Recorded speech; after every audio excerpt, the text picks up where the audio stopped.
כפי שכולנו יודעים, אנחנו מציינים את יום השואה והגבורה.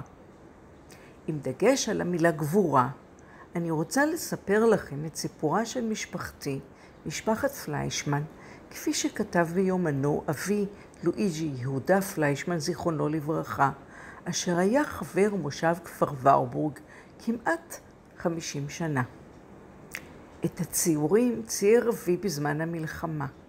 את היומן כתב מיד עם סיומה בשנת 1944. בשביל מסע זה אין שלטים ומפות, אלא רק יומן ועקבות שהותיר סיפורו של ילד באנשים שקראו וחיו אותו. שמו של הילד הוא לואיג'י פליישמן, הוא יהודי. הוא גורש עם משפחתו מהעיר פיומי של אז, היום רייקה בקרואטיה, לכפר נבלי ליד העיר לאקווילה במחוז אברוצו. לואיג'י בן 15. ביום הוא עובד כמתורגמן מגרמנית לאיטלקית עבור מפקד הנאצים ששוהים בנבלי. בלילה הוא מבצע פעולות חבלה עם קבוצת הפרטיזנים שפועלת באזור. יש נאצים שיודעים שהוא יהודי, אבל הם שותקים. למזלו של לואיג'י נשארה בהם שמץ של אנושיות. ביומנו מציין לואיג'י את החודשים עד יוני 1944. ההתעללויות, הפחד, פצצות בעלות הברית, ההרוגים, הלילות שהושקעו בעתיד השחרור, שאין ודאות לגביו. באישון הלילה של ה-19 ביוני 1940, כשנה לאחר פרוץ המלחמה הארורה, נאסר בפיומי שבאיטליה, יחד עם עוד כ-500 יהודים, סבא ג'וליו. אשמתו הרשמית הייתה אזרח חשוד. משמע, יהודי שחי על יד גבולות המדינה היווה סיכון ביטחוני לאיטליה, אשר הייתה באותה תקופה בעלת בריתה של גרמניה הנאצית. לאחר שהות קצרה במעצר, נשלחו האסירים, ובתוכם סבא ג'וליו, לשהות בכפרים בהרי האברוצים שבמרכז איטליה. בכל כפר כ4 משפחות. מעמדם הרשמי היה שבויים חופשיים. הם יכלו לנהל חיים רגילים ולהתייצב אחת ליום בתחנת המשטרה המקומית לספירת נוכחות. אסור היה להם להתרחק מבתיהם יותר מ3 קילומטרים. באפריל 1943, כמעט 3 שנים לאחר מעצרו של סבא, החליטה משפחת פליישמן להתאחד. סבתא ג'וזפינה, אבי לואיג'י בן 15, ואחיו הצעיר ליביו הצטרפו לסבא במקום מושבו, הכפר הקטן נבלי. הצרות התחילו כשנפל שלטון מוסוליני. הצרות התחילו אחרי נפילת מוסוליני, זאת אומרת, אז היה תוהו ובוהו של איזה 40 יום. איטליה פתאום נכנעה. זוכרת התאריך? סליחה? התאריך בערך? התאריך מוסוליני נפל ב-25 ליולי 43, והממשלה האיטלקית החדשה ביטלה את כל החוקים האנטי-יהודיים, אבל לנו לא היה מה. לא רצינו לחזור לפיומי בגלל הפצצות. רצינו להיות מה שיותר דרומה כדי להיות יותר קרובים לשחרור. ב-8 לספטמבר 43 הממשלה האיטלקית החדשה נכנעה, חתמה על כניעה לבנות הברית, ואז חשבנו שזה נגמר, הנה, אנחנו אמרנו, יצאנו מזה. בסוגריים, אני מוכרח להוסיף פה, שלא ידענו כלום על מה שקורה עם היהודים באירופה. לא ידענו, לא היה לנו מושג. על קרב גטו ורשה, שהיה באפריל 43, לנו נודע אחרי המלחמה. אנחנו לא ידענו מה שנעשה באירופה. ידענו שיש חוקים אנטישמיים, הגרמנים רודפים את היהודים, האיטלקים לא, כי ככה וככה, אבל לא ידענו מה שהולך.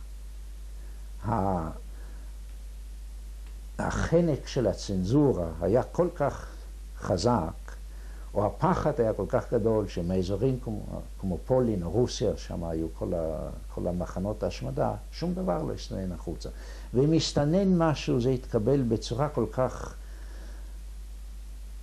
של חוסר אימון, לא יכול להיות דבר כזה. זה בטח, אני זוכר שאנחנו בהמשך, ב-43, 44, שמענו מהרדיו האנגלי, אז אבי אמר, זה לא ייתכן, זה תעמולת מלחמה, לא עושים דברים כאלה. יהודה, הגיעו עיתונים? כן. ואף על פי כן לא האמנתם? לא, מה זאת אומרת הגיעו עיתונים? הגיעו עיתונים הרשמיים האיטלקיים, שם לא צוין שום דבר, אף אחד לא דיבר על דבר כזה. אני מתאר לי שבכל אירופה אף אחד לא דיבר על זה. במידה והיו מאות אלפים שידעו מה שנעשה, גם הם לא דיברו. כי הם ידעו למה לא צריך לדבר, או מפחד, או מכיוון שזה לא מעניין את אף אחד. אבל אנחנו לא ידענו שום דבר. היה אמנם אחת בכפר הזה, נבלי, אני עד עכשיו לא אמרתי את השם, צריך להגיד את זה. הבן שלו חי בירושלים, הוא רוקח, ביליק. הוא היה פליט מגרמניה שברח לאיטליה, ושם נתפס, הוכנס גם לכפר הזה. הוא, מר ביליק, גם ביקר אותנו בכפר ברבוק לפני 30 שנה. הוא היה בדכאו, במחנה ריכוז, אבל זה היה בשנות ה-30, זאת אומרת, הם עוד לא היו מחנות השמדה, ואז ממחנות כאלה ניתן היה לצאת כששילמו כופר מסוים של כסף. אז כנראה שהיה לו שילם, אבל הוא ידע עם מי יש עסק פה, אבל גם הוא לא תיאר לעצמו שהמחנות האלה, עם כל העינויים שעינו שם לא רק את היהודים, גם קומוניסטים, סוציאליסטים, כל אלה שהתנגדו למשטר הנאצי. אבל אף אחד לא תיאר שזה יהפך לתעשיית ההשמדה. זה היה בלתי נתפס. לא רק בלתי נתפס, זה לא היה ידוע. הגרמנים השתלטו על הכפר, אך המשטרה האיטלקית, הקרביניירי, התכוננו מראש. והגרמנים השתלטו גם על האזור שלנו, נכנסו לכפר, בהתחלה לא התעסקו. אני מוכרח פה לציין תחנת המשטרה האיטלקית במקום, הקרביניירי, ואנחנו הלכנו לבדוק את זה, אני אסביר תכף מי זה אנחנו. כשאיטליה נכנעה ולא היה יותר שלטון באיטליה, אז הם דאגו, הדבר הראשון, המפקד של השוטרים האיטלקים במקום, סילק את כל הניירות שמוזכרים בהם יהודים, קומוניסטים, פוליטיים שהיו שם אסורים. זאת אומרת, שלא ייפול בידיים של אף אחד. וזה, מה זה אנחנו, כשאיטליה נכנעה והכל היה תוהו ובוהו במשך שבועיים שלושה, חזרו לכפר כמה צעירים איטלקים שערקו, למעשה הם לא ערקו מהצבא, הצבא האיטלקי התפרק, אז הם חזרו הביתה, לא היה מי שייתן פקודה, והם או בגלל המסורת לפני הפשיזם, או מכיוון שהתפתחו ככה בצורה אינטלקטואלית בזמן הפשיזם, הם לא רצו יותר את הפשיזם, והם לא רצו להמשיך להיות בעלי ברית של גרמניה, והם יסדו מה שבמשך הזמן התפתח, מה שקראו באיטלקית CLN, קומיטטו ליברציוני נציונלי. זה היה מרכז של השחרור הלאומי, זאת אומרת המחתרת האנטי-פשיסטית. ואני הצטרפתי אליהם, למעשה הם לקחו אותי. ואחת הפעולות הראשונות דווקא הייתה לעשות סריקה בתחנת המשטרה העזובה, לראות מה נשאר שם. ובאמת ראינו שכל הניירות הנוגעות ליהודים ואסירים פוליטיים, הכל נעלם. גם לאחר תפיסתו של הכפר על ידי הצבא הגרמני, המשיך לואיג'י הצעיר להיות חבר פעיל במחתרת.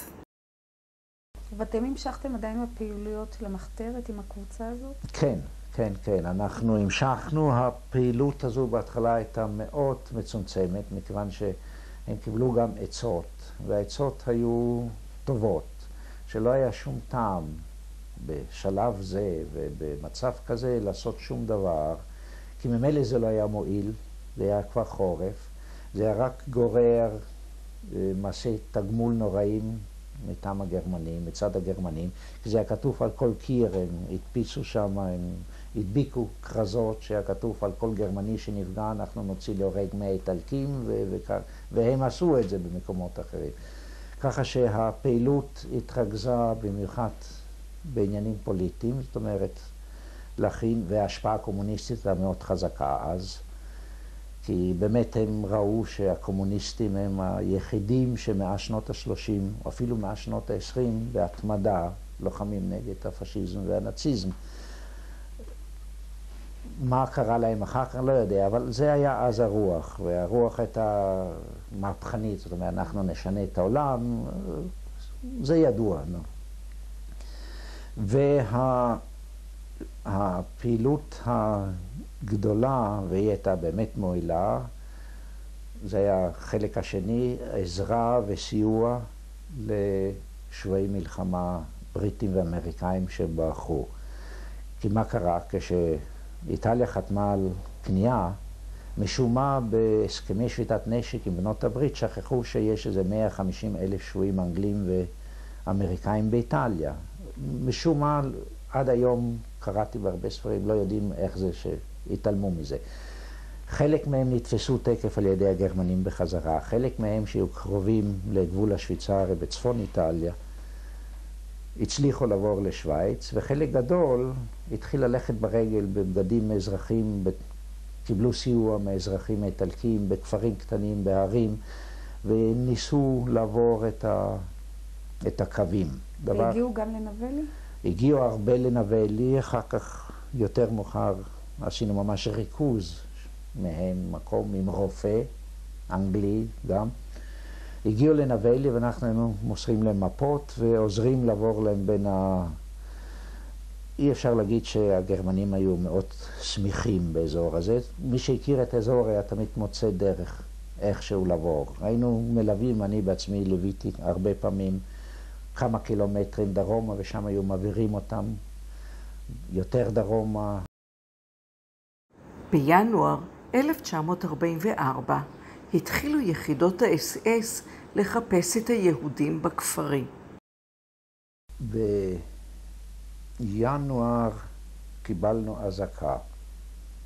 בא המפקד של המשטרה הפשיסטית, כי באזור של איטליה שהגרמנים כבשו, הם הקימו מחדש את השלטון של מוסוליני, רק שהפעם זה הרפובליקה הפשיסטית, לא המלכות. המלך היה בדרום עם בעלי הברית.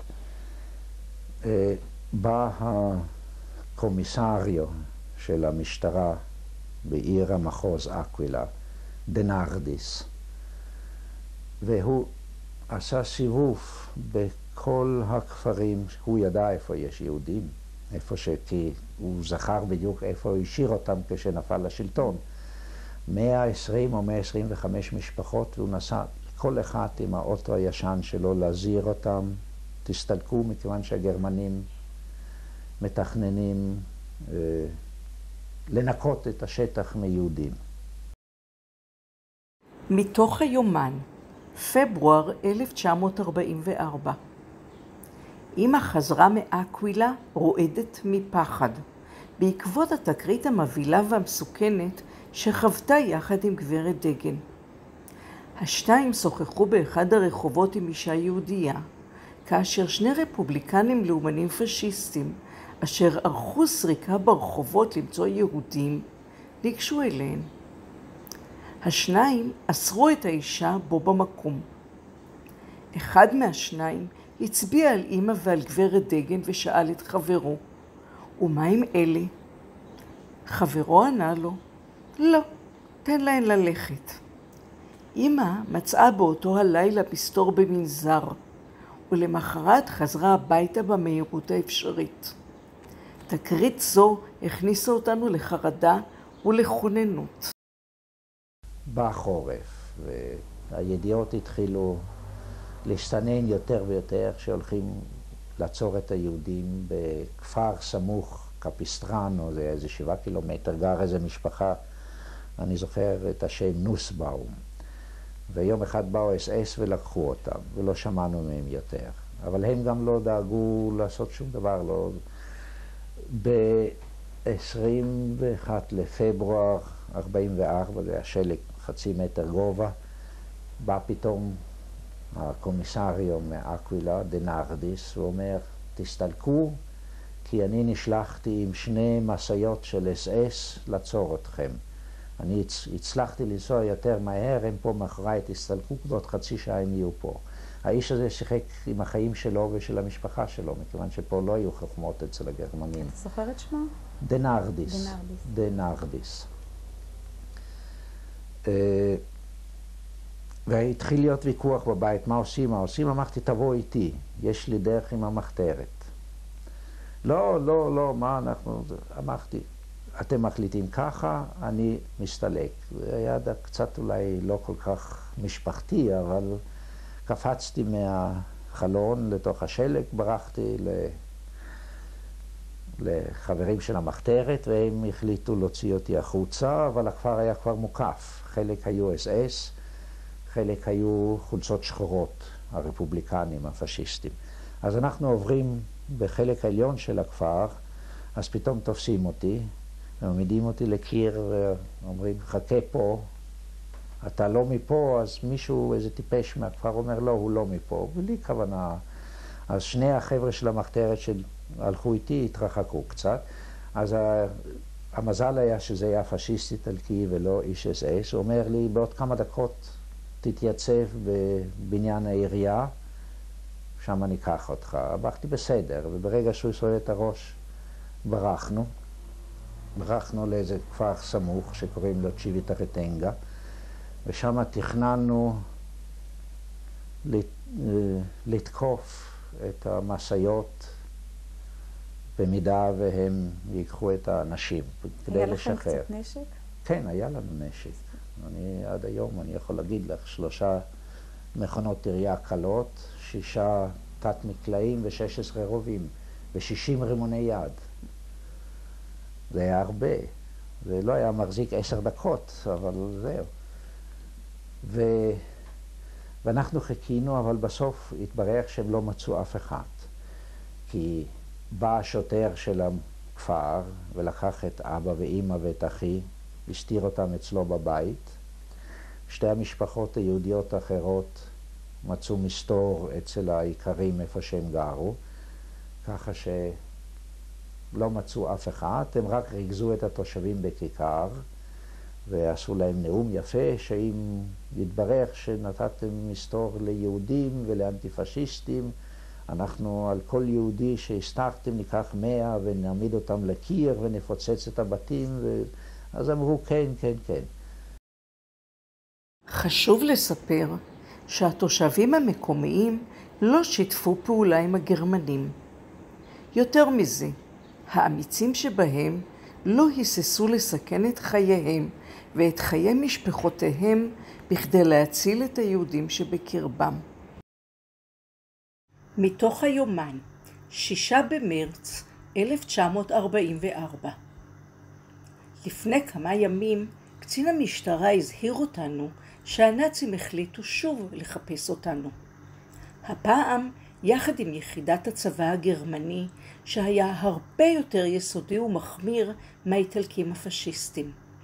הוא התחנן שנברח והלך. דה גווידו, המזכיר הקהילתי של העירייה, נתן לאבא תעודת זהות חדשה. יחד איתה נתן לו תעודת זהות ריקה, חתומה בחותמת רשמית כדין, בכדי שאבא ימלא אותה על פי צרכיו ורצונו. הוא החל לו הצלחה.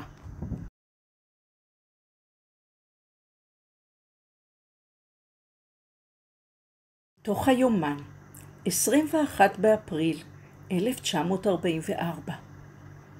אבא, אמא וליביו שהו בביתו של מריו אלוסיו. מריו סבל מכאב שיניים קשה. אני נשארתי בבית וצפיתי מבעד לחלון לעבר הרחוב. לפתע ראיתי מכונית מלאה בחיילים גרמנים עולה במעלה הרחוב. נדרכתי ורצתי למטה לחפש את חברי המחתרת. רק לאחר כשעתיים נודע לי שהגרמנים באו לחפש יהודים, אך לא מצאו אפילו אחד. רצתי לביתו של אלוסיו ומצאתי את משפחתי עדיין מבוהלת, אשר סיפרה לי את אשר התרחש. הם לא הספיקו להימלט או להתחבא, ונשארו בביתו של מריו אלוסיו. הגרמנים עברו מבית לבית ושאלו את הכפריים אם ראו יהודים ופליטים. הכפריים ענו שאינם יודעים איך יהודים נראים.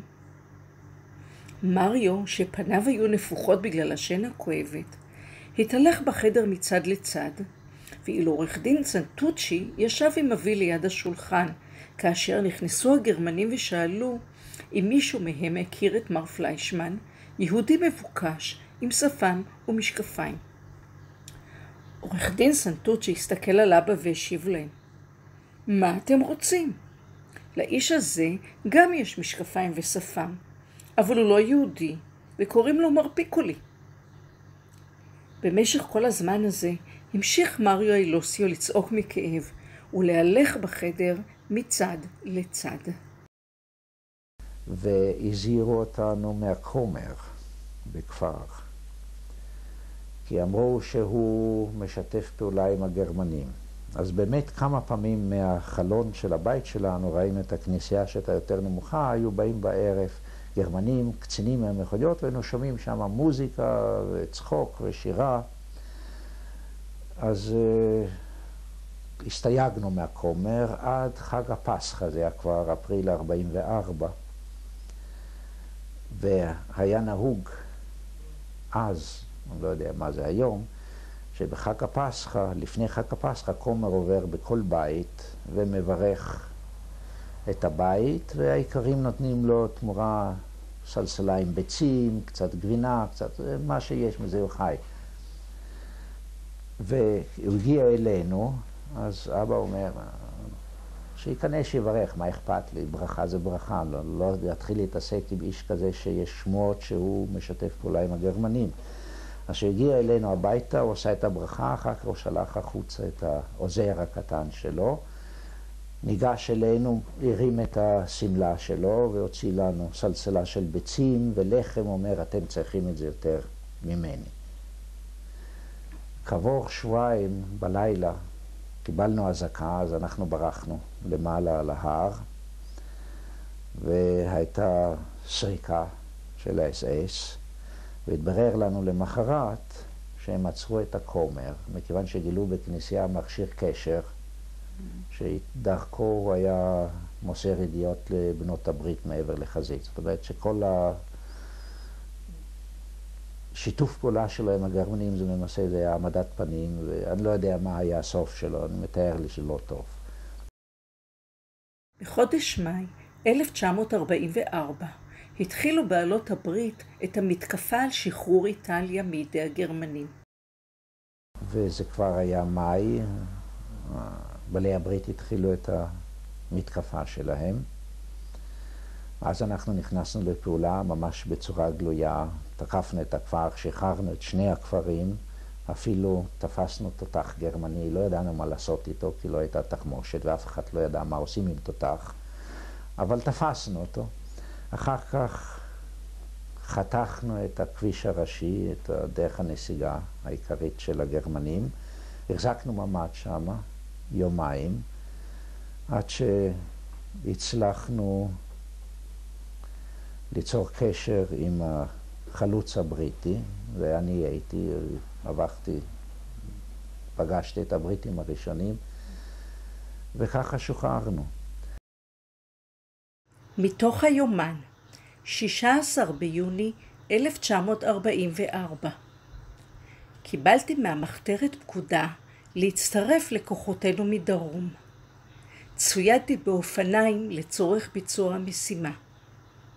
בוודאי נראיתי מגוחך עם מכנסי 3/4, חולצה פתוחה ומטפחת ראש על ראשי. בהצלבה על גופי נשאתי רובה טעון. הגעתי לקרבת צ'יוויטרטנגה. רכבתי לאיטי במורד הרחוב. שקט שרר לאחר 10 ימי לחימה. הבתים היו מחוררים ואבק עמד באוויר. היה קשה לחצות את צוואר הבקבוק. חוטי תיל שהגרמנים הניחו היו מתוחים בכל מקום. החלטתי לרכוב בין ההריסות בעקבות הסימנים שהשאירו הכוחות הגרמנים.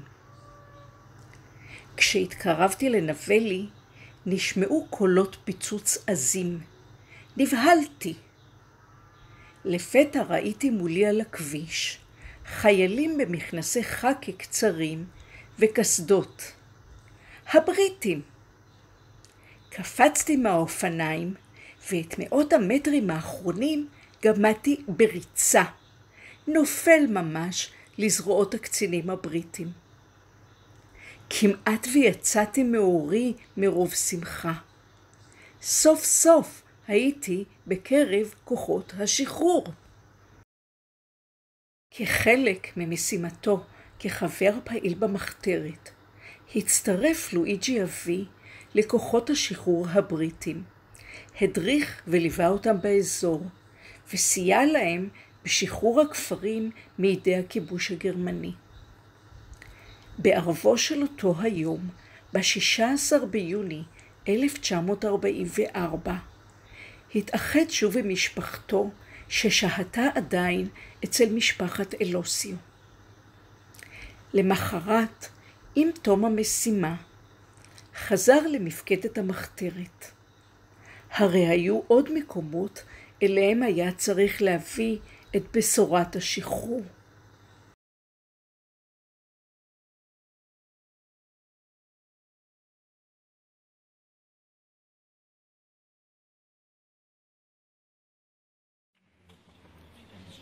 Venuto da Israele a farci questo grandissimo onore, a parlare qui sul palco.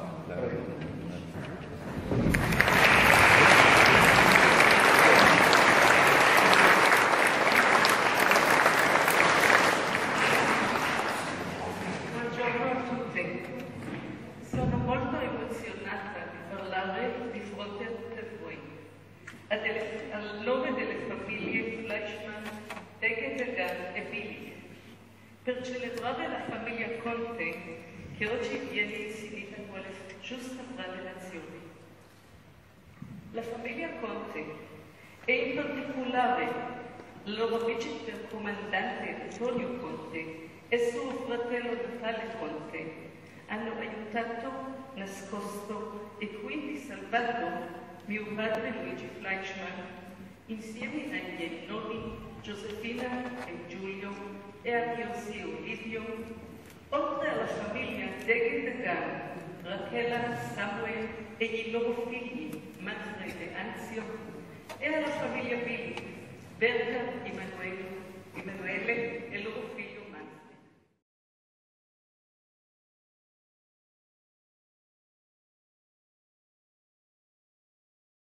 בתאריך 27 בספטמבר 2017 התקיים טקס הענקת מדליית חסיד אומות עולם לצאצאי משפחת קונטה.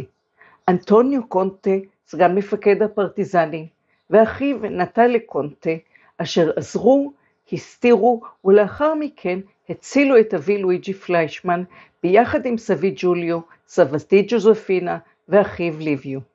הייתה לי הזכות להשתתף באירוע מרגש זה. 16 במרץ 1944. לעתים קרובות ירדתי לקפורצ'אנו בכדי לשמוע מסגן אובלדו אם יש חדש. הסגן אובלדו הכיר לי את סגנו, אנטוניו קונטה. אדם פרוע, אבל עם לב של זהב. הוא אמר לי שאם אזדקק לעזרה כלשהי, אבוא אליו. הוא תמיד ימצא דרך לעזור לי. 27 במאי 1944.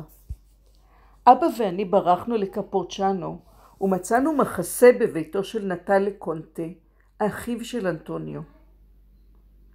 28 במאי 1944. משפחתו של נטלה קונטה נחמדה ונדיבה אלינו באופן מיוחד. 31 במאי 1944. בערב הגיע לבקר את משפחת קונטה הקצין הגרמני הממונה על הכפר קפוצ'אנו. קוראים לו צימרמן. למרות שממש לא רצו בזה, הם נאלצו לארח אותו, במיוחד עכשיו משום שאנחנו הסתתרנו בביתם. שכבנו על גג המרפסת שבה ישבו כולם, שמעלינו מאירים הכוכבים. יכולנו לשמוע אותו מדבר. הקצין הגרמני כעס ודיבר רעות על היהודים. הוא נשבע שאם ימצא מישהו מהם, יהרוג אותם במו ידיו. פתאום זזתי והנעליים שלי הקימו רעש. הגרמני שאל, מה הרעש הזה? יולי קונטה מיד רצה אלינו לגג ובלחש ביקשה ממני לחלוץ את נעליי. אחר כך חזרה לאורח ואמרה שכנראה היה שם עכבר. בחודש אוגוסט 2018 חזרתי לכפרים הנהדרים הללו על מנת להעמיק את היכרותי עם בני משפחת קונטה ועם תושבי הכפרים. מצאתי אנשים חמים, לבביים ופשוטים. אנשים שאינם יודעים מהו יהודי או במה יהודי מאמין, אבל ממש לא אכפת להם. הם מאמינים באנושות ובאנושיות. התרשמתי שאם חס וחלילה תתרחש שואה שנייה, יחזרו על מעשה הוריהם ויתנו יד להצלת בני אדם, יהודים ואחרים. לואיג'ה קונטה ובעלה גווידו הראו לי את מקום המחבוא בו הסתתרו אבי וסבי מאחורי חבילות קש. דרך הפתח שמתחת לבול העץ העבירו לאבי וסבי מזון. אחר כך כיסו אותו בבול העץ בכדי שהגרמנים והפשיסטים לא יגלו אותם. שמחתי לחזור לשם. שמחתי להמשיך את מורשת אבי. וסוף סוף הבנתי, אחרי כל כך הרבה שנים, למה אבי העדיף להישאר כל שנות חייו אזרח איטלקי גאה. הביקור הזה וההיכרות עם האנשים הנפלאים האלה הפכה אותי לא רק לישראלית גאה, אלא גם לאיטלקיה גאה.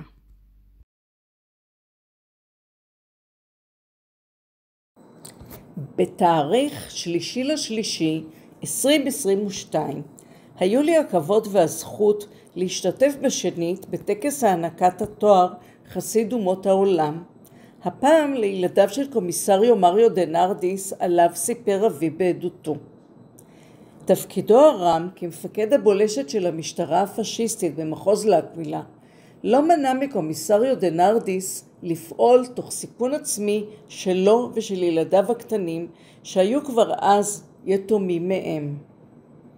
אקריא עכשיו את אחת העדויות שכתב אבי ביומנו הנוגעת לאיש המופלא הזה, מריו דנרדיס. מתוך היומן, 5 בינואר 1944. אמא חזרה מלאקווילה. היא סיפרה לנו ששוב דיברה עם מריו דנרדיס, שחזר ואמר שוב שהדבר היחיד לעשות הוא לברוח. עוד אמר שהוא ינסה לדחות ככל שניתן את המועד לבוא לאסוף אותנו. הוא היה צריך לעשות זאת כבר בדצמבר, אבל בתירוץ של תקיפות אוויריות הודיע לגרמנים שאינו יכול להגיע עם מכונית. איפה לכל הרוחות ראית שהמשטרה מזהירה את אלה שהם צריכים לבוא ולקחת כל כך הרבה זמן לפני? דנרדיס אמר אז שככל שידוע לו, הוא יצטרך לקחת אותנו למקום בצפון איטליה שנקרא פוזולי, ואז משם נמשיך ברכבת. לאן? הוא לא יודע.